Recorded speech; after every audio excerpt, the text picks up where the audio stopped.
今僕が何をやってるかというとですね、ブランデーを揺らしながら猫を撫でる練習をしています。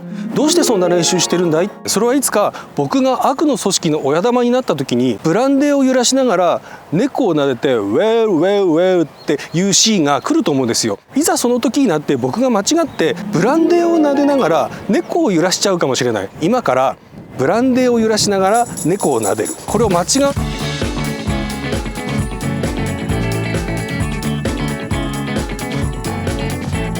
カツカレーってそもそも何ですかっていう話なんですけども、とんかつという豚肉を衣をつけて揚げたものがあって、そしてカレーライスというご飯にカレールーをかけた食べ物があります。とんかつの乗ったカレーライスでカツカレーっていうんですね。順番なんですけども、まずカレールーを作り、その後にご飯を炊いて、最後にとんかつを作ってカツカレーを作っていこうと思います。一番最初にやるべきことは玉ねぎを炒めることです。じゃあまず玉ねぎを炒めます。今日はサラダ油を持ってきました。小分けに持ってきてもいいんですけども、ボトルで持ってくると足りなくなることがないので安心ですよね。鍋に入ってないよ、新品だからね。ちょっと多めの方がいいですね。こんな感じ。はい、これを火にかけましょう。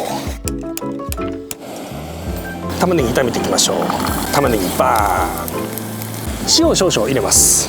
前にバターチキンカレーを作った時にもお伝えしたんですけれども、玉ねぎを飴色に炒めるコツは放置することです。玉ねぎが熱に触れる時間をできるだけ多くするためにかき混ぜない、これがコツです。あ、いいですね。はい、ちょっと焦げても大丈夫。はい、水をちょっとだけ足してでかき混ぜる。色が変わってきたら水をちょっと足して混ぜる。そしてまた色が変わってきたら水をちょっと足して混ぜる。これを数回繰り返してもう飴色玉ねぎは速攻で出来上がります。ほら、もうものの 1,2 分でもう飴色ですよ。この炒めた玉ねぎをベースにしてまずカレー用のスープを作ります。そのスープが出来上がった後に固形のカレーを足してカレールーを作っていきます。ニンニクと生姜をすりおろしたもの。ニンニクと生姜を入れると出来上がりの風味が全然違うのでね。はい、コンビーフ。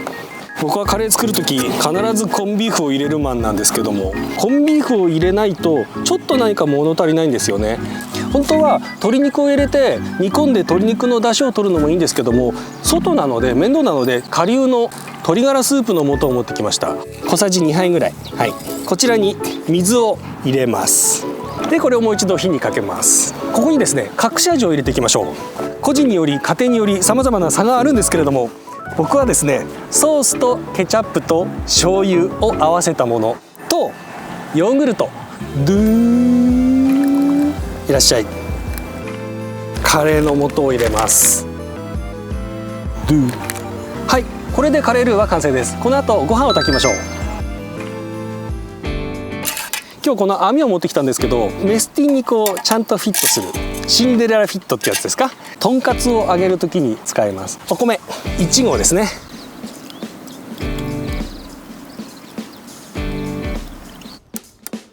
はい、ガスがね2口3口あれば同時にねいろんな調理できるんですけど、僕ガスストーブ1個しか持ってないので、お米を炊いてる間はお米を炊くことしかできないんですよ。暇なんですね。はい、歌ったり踊ったりするか。よし、そうしよ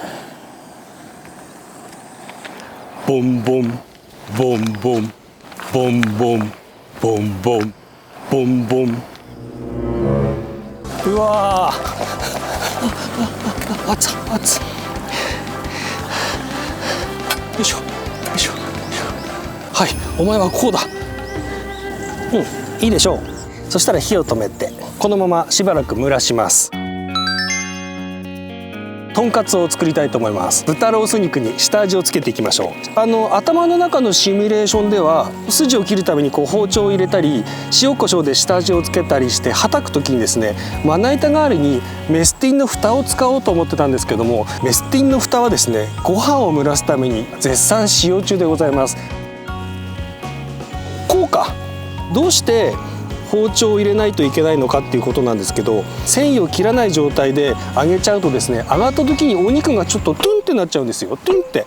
なのでこのトゥンってならないように包丁で肉の繊維をちょっと切ってあげるんです。はい、塩コショウで下味をつけていきましょう。お塩を振って胡椒も振ります。これ胡椒じゃねえな、ローリエだな。はい、胡椒を振りましょう。はい、軽くなじませます。裏返して反対側も同様に。そしたらですね、こちらのお肉に衣をつけて揚げていきます。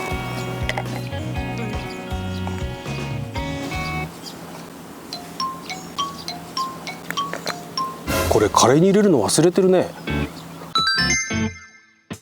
使うのは小麦粉と卵とパン粉です。こちらの空の容器に卵を溶いていきましょう。はい、卵こうですね。よいしょ。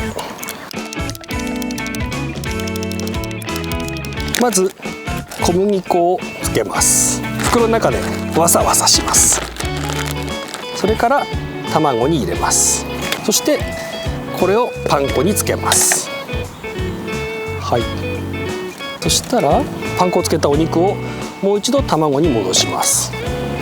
さらにもう一度パン粉に。卵パン粉卵パン粉っていう二度漬けをやることによって衣がしっかりとしたサクサクとした食感になります。はい、衣をつけた豚肉はしばらくなじませます。油の量なんですけど、お肉が浸るぐらいあれば大丈夫です。使い終わった油はその場に捨てずに必ずボトルか何かに入れて持ち帰りましょう。今回は食材も多いし工程も多いし、持ってきた機材もすげえ多いんですよ。全く気の利いたことが言えません。じゃああれですか、普段すごく機材が少なかったり食材が少なかったりした時、お前は気の利いたことを言えていたのかって話ですよね。油の温度なんですけど、このですねパン粉と卵のダマになっているのをですね、この鍋の上にちょんと落としてみて、沈んだまま浮かんでこないようだったらこの油は160度、一旦沈んで上がってくるようならこの油は170度、沈まずに上にとどまったままならこの油は180度です大体。はい、で今日はですね170度と180度の間で揚げていこうと思います。家と違ってどれぐらいになってるのか全く分かんないですね。いいような気がしますね。温度を見てみましょう。こういうのちょっと入れてみるんです。はい、沈んで上がってきた。これ170度ぐらいですよ。早速揚げていきましょう。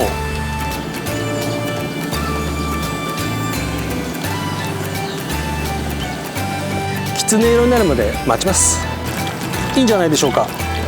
そしたらですね、はい、網の上ですぐ切らずに、5分ぐらい放置します。余熱で中のお肉を加熱するためです。これあんまりナイフでギコギコすると衣が剥がれちゃうので、ナイフをですね一気に落とす感じで切っていくのが理想です。はい、できるかな。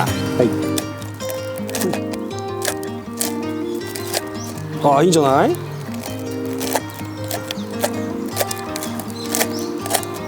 はいはい。そしたらですね、ご飯の上にとんかつを乗せて、そこにカレールーをかけたらカツカレーの完成です。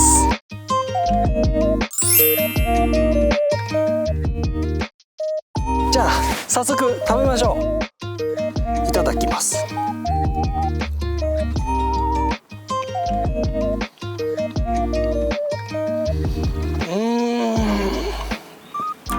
カレールーの甘み、酸味、スパイシーさ、バランスがいいです。サクサクで中のお肉も柔らかいですね。これはうまいな。うめえ。今日は足りなくねえ。